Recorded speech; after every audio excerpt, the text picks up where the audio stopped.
What's up, Hobby Maniacs? Rob Bear here today with a look at the new Age of Sigmar Stormcast Eternal Liberators. Now, this is the first box outside the starter box that's come out, and there's some great multi-part looking models in here. These are basically like your elite kind of type troops for the Stormcast faction. Now, you got this new packaging here, you know, it's all bright and cheery, kind of like the fantasy stuff was in the past, and of course, you know, you kind of see your options on the back here. There's different weapon options, you know, the war blades and the great hammers and things like that. So let's hop right into it here, because there's some really interesting stuff, and it's got this little lock mechanism kind of thing, you know, kind of interesting how they do all that. And of course, these are on 40 mil bases, so basically, like, you know, you're kind of, it looks similar to like Terminators, similar in size and composition. Here's one of those little purity seal things, and you got the cool little decal sheet right there that's designed to go over their shoulder pads, or their you know, pauldrons, for lack of a better term there. So you get the two sprues, and like I said, you know, this is a great looking multi-part kit, very on par with some stuff we would see in the 40K world. Now, some of the fantasy stuff as of late was a little bit less multi-part, I feel like, coming out, you know, some of the Chaos releases, some of the Dwarf releases and things like that, but this is almost a true multi-part kit. Now, granted, some of the legs are, you have to attach the leg to it, and it's already molded at the hip, so it's not completely super multi-part, but you kind of get where I'm going with this. I feel like you got some great looking shields here, and we'll look at each one of these sprues here in a second, but what I wanted to show you was the actual instruction manual, which explains a lot more than I can, you know, just showing you the sprues here. So you've got the two different ways you can build them with the Warhammer and the Sigmar shield. Now, check the poses. You know, the poses are very similar.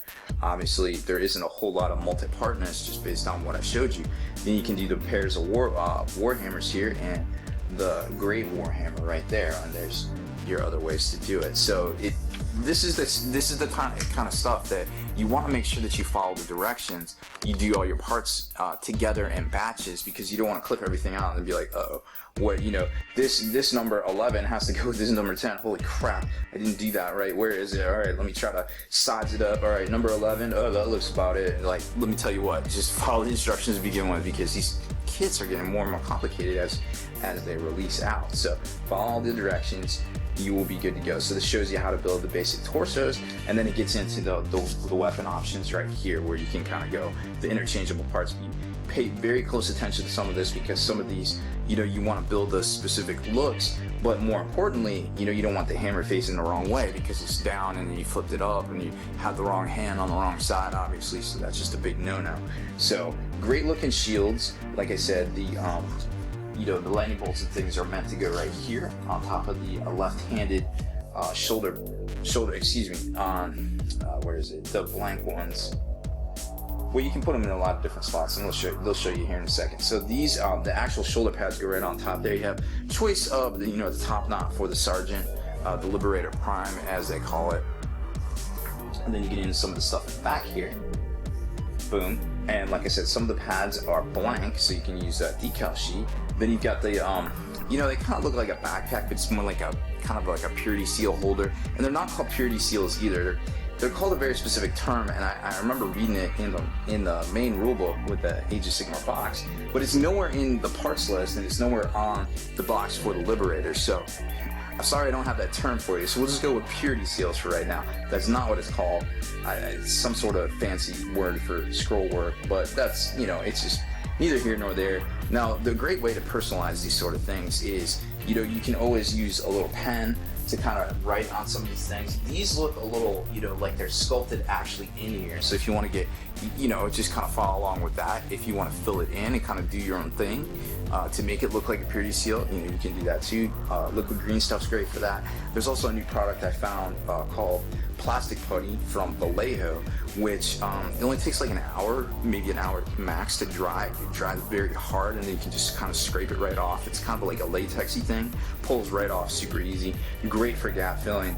It would be perfect for that if that's your thing. You want to make them look more like ribbons. So that's pretty much the construction of these guys, but you can see, you know, these guys are more dynamic than the guys that come in the starter set, which is really neat. Now, here's the first sprue. I'm gonna zoom in on this. I played my first game of Age of Sigmar a couple days ago, and, you know, it was really fun. I was super excited to play. The rules themselves are very simplistic, but they're also very tactical in nature. Like, you want to make sure that you're choosing to do the right things at the right time. You know, don't just kind of roll in there. It isn't beer and pretzels. I mean, you can treat it like that, sure, but you can also do a lot of things that are very tactical. So don't sell yourself short when you're playing. You know, be like, where do I want to start this combat? Or do I really want to go first? Or you know, like, how do I want to equip my guys? It's actually really important. So keep those sort of things in mind. Here you can kind of see the torsos, and obviously the stuff. You know, you're kidding yourself if you say this isn't, you know, basically an amalgam of ideas culminating or beginning with the standard Space Marine model kind of look. Obviously it's a little different, but it's got that fantasy flair, you know, that medieval flair, but it's still really neat, you know, to see. Yeah, you're gonna make fun, ha ha ha, it's Space Marines, but if you come from a 40k background, unfortunately I am a little 40k biased, I'll admit it, but if you come from that kind of background, I feel like you're gonna see these things. Like, if you expect to see something, you know, like the sky is blue. Oh, okay, when I look up in the sky, I expect to see the sky blue, kind of type deal, right? So you're gonna be looking for these things in here. I would like to hear from a fantasy player's perspective what they see in some of this. You know, to not kind of have that bias that I know I have, and I try to be cognizant of it. But then again, you know, it's hard to teach an old dog new tricks. So that being said, take a look at this stuff. It's really cool. I mean, look at these arms. You got the standalone shoulder pads. You have choices of heads. You have different sergeant upgrade heads. You know, the prime guys. You know, you've got the double-handed great hammer here. Then you got the war blade. You know, all this stuff. It's really neat. You know, it's very cool how you can put it together. Obviously, you can mix and match between the systems, between 40k. Heck, you could even use these guys in freaking fantasy if you still want to play Fantasy 8th. Why not, right? I mean, it's all there. It didn't go away. It's not like done. It's just, you know, a little bit different these days. You just have to remember that there's 2 different rule sets out there, obviously. Then you got these shields, which are really great. I mean, obviously, again, you can port this stuff over to 40k if you really desire to. Look at these shields, or excuse me, look at these, you know, swords here. More of the arms and things where you plug in the shoulder pads. Then you got the war hammers. Obviously cool stuff. You know, you don't really see stuff like this in 40k. Or you could use these guys for like some Sigmarite priests, you know, some war priests, whatever you want to do. Obviously, the sky's the limit. And then you have the special sergeant upgrade shield if you don't, you know, go with the double-handed weapons for the prime. So back here, obviously very well detailed, cool stuff. You know, this is, for being the first multi-part kit for the Age of Sigmar release, I feel like they kind of knocked it out of the park. Sure, these guys are like the basic troops, and, you know, obviously some of us would like to see, you know, a squadron of, you know, the Thundercat, the Battle Cat guy, or, you know, maybe a squad of those Griffins. But, you know, we don't really know what Games Workshop's plan is. And of course, I imagine, you know, we'll see some terrain, which has already been spoiled, but I imagine we'll see some chaos. A large quantity of chaos releases as well. You know, maybe some of the Khorne guys, the Berserker looking guys, you know, maybe we'll get the Warhounds, which would be really great, the Fleshhounds rather, because that is instantly ported over to 40k. We haven't seen anything that good in a very, very long time.